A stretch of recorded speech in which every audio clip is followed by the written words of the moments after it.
Good morning dear students. तो आज हम पढ़ने वाले हैं लोक वित्त एवं निजी वित्त में क्या भेद होता है, उसके बीच में क्या अंतर होता है उसको, और उसके बीच में समानताएं क्या होती हैं। तो लोक वित्त से आपको समझते हैं कि क्या होता है। लोक वित्त क्या है? लोक वित्त जो है वो अर्थशास्त्र की ऐसी शाखा है जिसमें कि हम अध्ययन करते हैं सरकार के खर्च का, सरकार के आय का। अर्थात आप कह सकते हैं कि जो सरकार के आय एवं व्यय का जिस शाखा में अध्ययन किया जाता है वह लोक वित्त कहलाता है। यह आपका अंग्रेजी के दो शब्द से मिलकर बना है, पब्लिक एवं फाइनेंस। तो जनता का वित्त इसको आप कह सकते हैं। पब्लिक का मतलब जनता हो गया, फाइनेंस मतलब वित्त हो गया।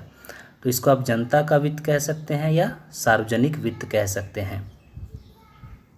ठीक है, तो हम अध्ययन करने वाले हैं लोक वित्त क्या है, अर्थात पब्लिक फाइनेंस क्या है एवं प्राइवेट फाइनेंस क्या है, इन दोनों के बीच में भेद क्या होते हैं।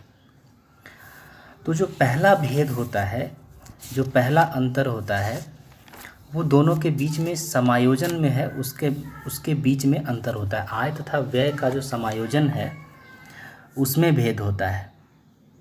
तो आप जानते हैं कि सामान्यतः एक व्यक्ति जब खर्च करता है तो सबसे पहले वो देखता है कि उसकी इनकम कितनी है और उसके अकॉर्डिंग वो खर्च करता है। एक सामान्य व्यक्ति पहले अपनी आय देखता है और उसके बाद वो खर्च करता है। लेकिन सरकारें क्या करती हैं कि सरकारें पहले विभिन्न मदों में अपने खर्च को बांट देती हैं। किस मद में कितना खर्च होगा उसको पहले सरकारें बांटती हैं और उसके उपरांत फिर वो देखती है कि इनकम का सोर्स वो कहाँ से इकट्ठा करेगी। मतलब पहले सरकार अपना व्यय निश्चित कर लेती है और उसके बाद वो फिर आय के साधन जुटाने की व्यवस्था करती है। तो एक बेसिक डिफरेंस है दोनों के आय तथा व्यय के समायोजन में। जो इंडिविजुअल होता है वो पहले आय के सोर्स को देखता है, उसके बाद फिर अपने खर्च का प्लान करता है। गवर्नमेंट पहले अपने व्यय को प्लान करती है, फिर वो जुटाती है रिसोर्सेस को। दूसरा जो आपका डिफरेंस है वो है उद्देश्यों में भिन्नता। लोक वित्त तथा निजी वित्त का जो दूसरा भेद है वो है उद्देश्यों में उनकी भिन्नता होती है। तो उद्देश्य क्या है? जब हम लोक वित्त की बात कर रहे हैं तो लोक वित्त में जब सरकारें खर्च करती हैं तो उनका उद्देश्य जो है वो सामाजिक कल्याण होता है। मतलब प्रत्येक व्यक्ति तक बेनिफिट पहुँचे, ऐसा प्रयास सरकार अपने खर्च के माध्यम से करती है। लेकिन एक जो इंडिविजुअल होता है वो सदैव अपने हित की भावना से कार्य करता है। वो सदैव ये चाहता है कि उसका लाभ हो, वो सार्वजनिक हित की भावना से कार्य नहीं करता। लेकिन जो सरकार होती है वो चाहती है कि जो समाज का सबसे अंतिम तबका है, जो समाज का सबसे अंतिम व्यक्ति है, उस तक भी उसके खर्च का लाभ पहुँचे। तो ये उद्देश्यों में भिन्नता हो गई।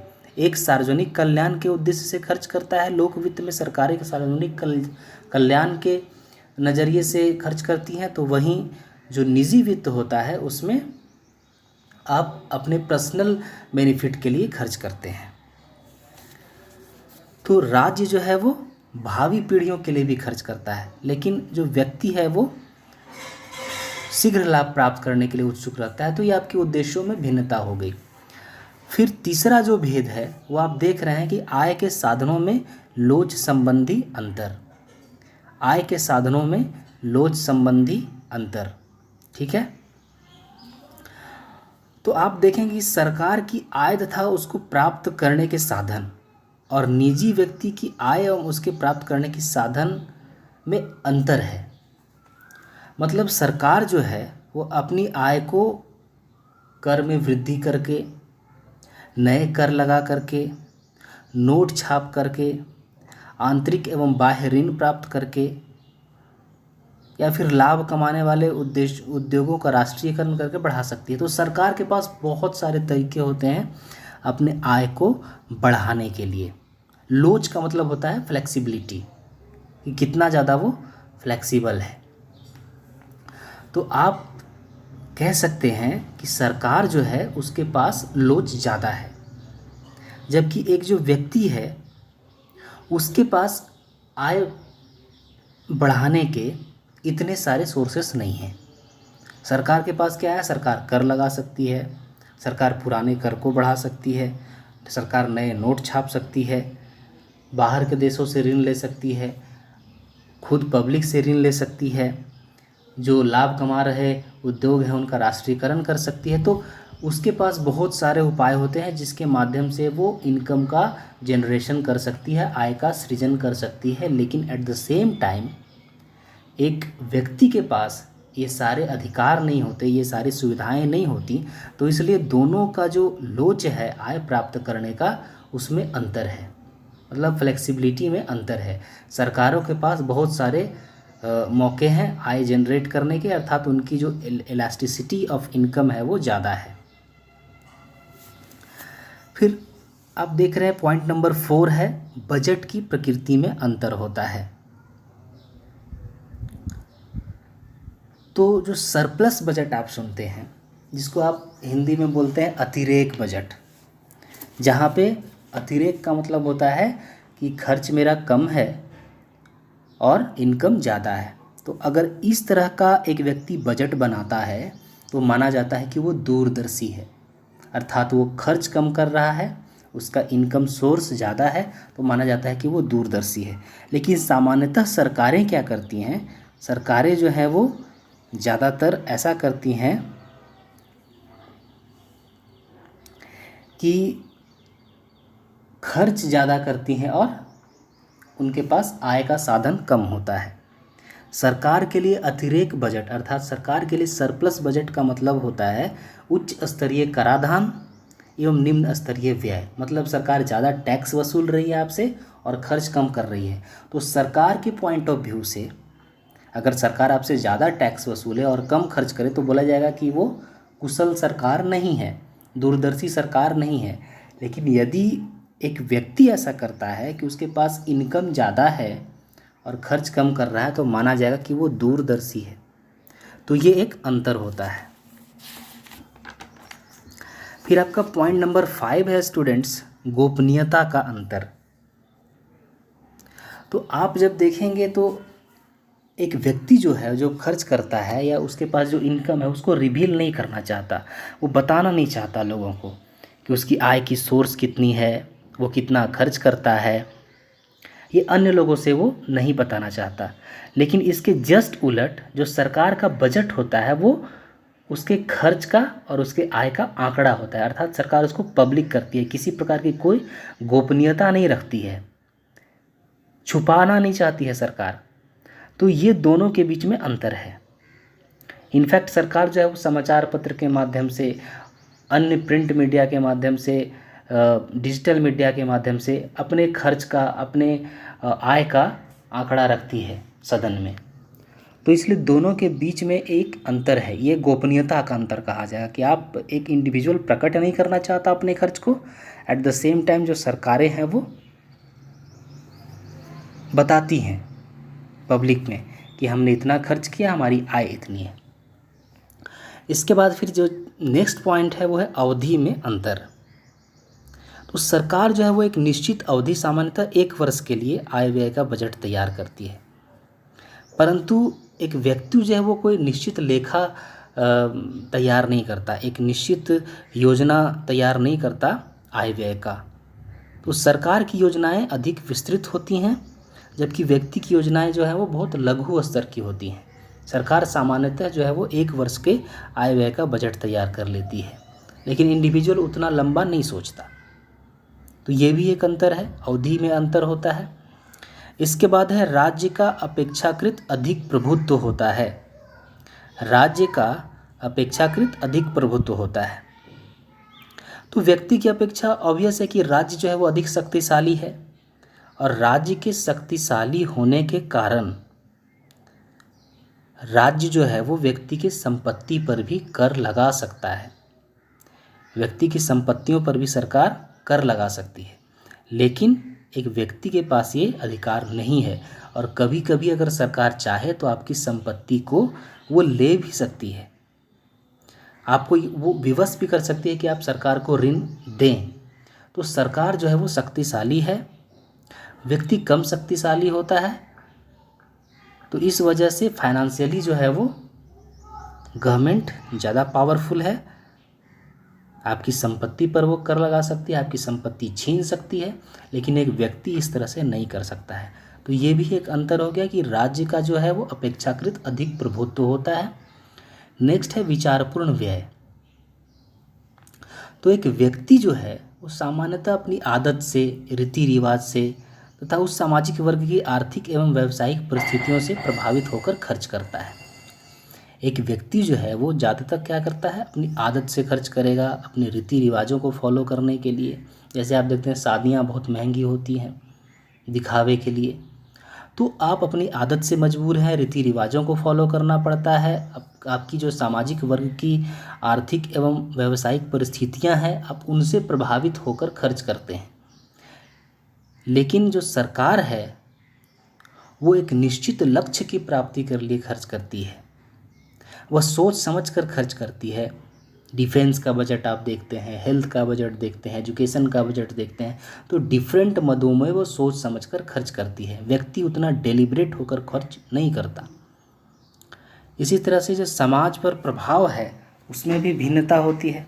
निजी व्यक्ति का समाज पर कोई प्रभाव नहीं होता। आप अगर खर्च कर रहे हैं तो उसका समाज पर कोई प्रभाव नहीं पड़ रहा है। लेकिन अगर सरकार खर्च करती है तो उससे अर्थव्यवस्था का जो नेचर है, जो अर्थव्यवस्था की जो प्रकृति है, वही बदल जाती है। अभी जैसे आप कोविड-19 के समय में देख रहे हैं तो एक ज़ोर शोर से चल रहा है कि नहीं, सरकार को अभी खर्च करना चाहिए, लोगों के हाथ में डायरेक्ट पैसा देना चाहिए। तो अगर सरकार ऐसा करती है तो पूरा इकोनॉमी बदल जाएगा, इकोनॉमी का स्ट्रक्चर बदल जाएगा, इकोनॉमी की प्रकृति बदल जाएगी।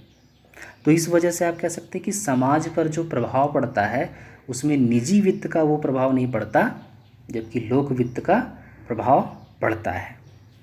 इसी प्रकार राज्य जब खर्च करता है तो राज्य का खर्च जो है वो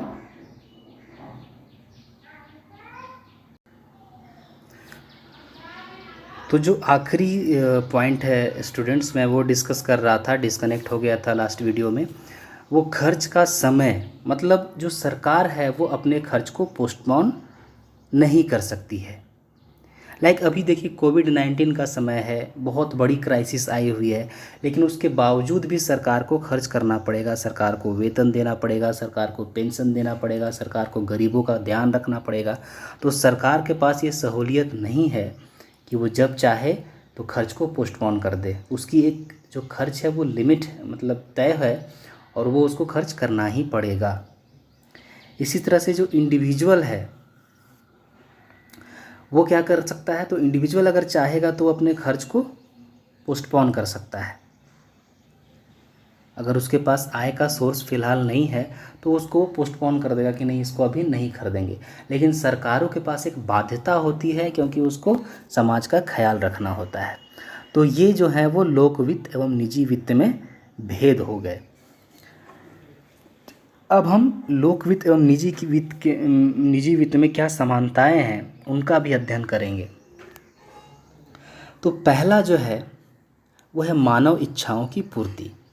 जो पहली समानता है वो लोक वित्त एवं निजी वित्त के बीच में ये है कि दोनों ही अल्टीमेटली जो एम है दोनों का वो क्या है, मानव की इच्छा की पूर्ति है।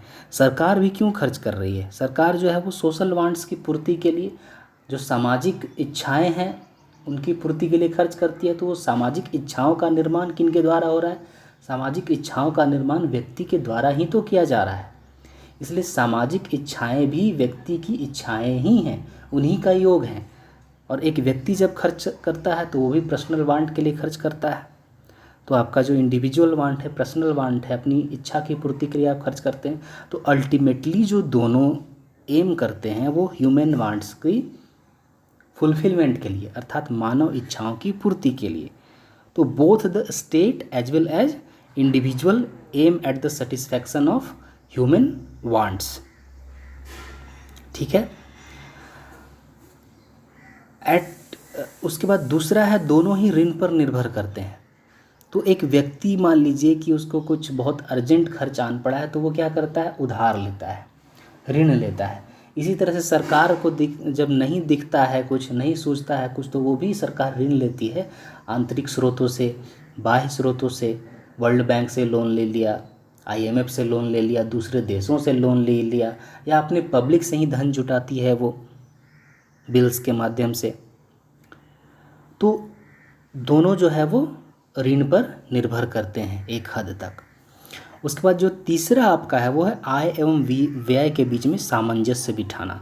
अर्थात जो अल्टीमेट एम होता है दोनों का, वो एम यही होता है कि इनकम और एक्सपेंडिचर के बीच में एक इक्विलिब्रियम होना चाहिए।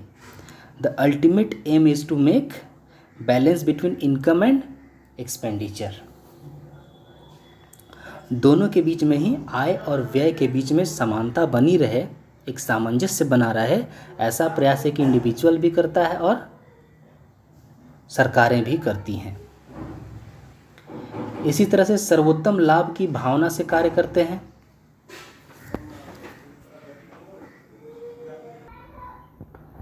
तो ये आपका सर्वोत्तम लाभ की भावना, अर्थात एक रेशनैलिटी होती है दोनों के बीच में। मैक्सिमम बेनिफिट्स अचीव करना चाहता है दोनों ही लोग, एक सरकार भी और जो प्राइवेट इंडिविजुअल है वो भी। मतलब जो सरकार है वो सोशल बेनिफिट्स की मैक्सिमलिटी चाहती है कि मैक्सिमम बेनिफिट्स डिराइव करे। इसी तरह से एक इंडिविजुअल जो है वो अपने पर्सनल बेनिफिट्स को मैक्सिमम करना चाहता है। तो दोनों का अल्टीमेट एम जो होता है वो सर्वोत्तम लाभ प्राप्त करने का ही होता है। आप किसको कह सकते हैं कि दोनों के बीच में एक रेशनैलिटी है, दोनों ही अपने खर्च को रैशनल तरीके से खर्च करना चाहते हैं, मैक्सिमम अचीव करना चाहते हैं। तो ये भी एक समानता हो गई। उसके बाद आपका जो एक और समानता है वो है सीमित संसाधन से असीमित इच्छाओं की पूर्ति। अर्थात आपको पता है कि चाहे इंडिविजुअल हो चाहे सरकार हो, दोनों ही के पास अनलिमिटेड रिसोर्सेस नहीं हैं, अनलिमिटेड संसाधन नहीं है, लेकिन दोनों को ही खर्च करना पड़ेगा। तो इसलिए असीमित इच्छाओं की पूर्ति सीमित संसाधन के माध्यम से करते हैं, लोक वित्त में भी और निजी वित्त में भी। दोनों के पास ही रिसोर्सेज का लिमिटेशन है और दोनों ही चाहते हैं कि उस लिमिटेड रिसोर्सेज से हम अपनी जो इच्छाएं हैं उसको पूर्ति कर पाएँ, उसकी पूर्ति कर पाएँ, मैक्सिमम हम बेनिफिट अचीव कर पाएँ। तो ये समानताएं हो गई और मैंने आपको अंतर समझा दिया है। तो ये आपका कंप्लीट हो गया स्टूडेंट्स।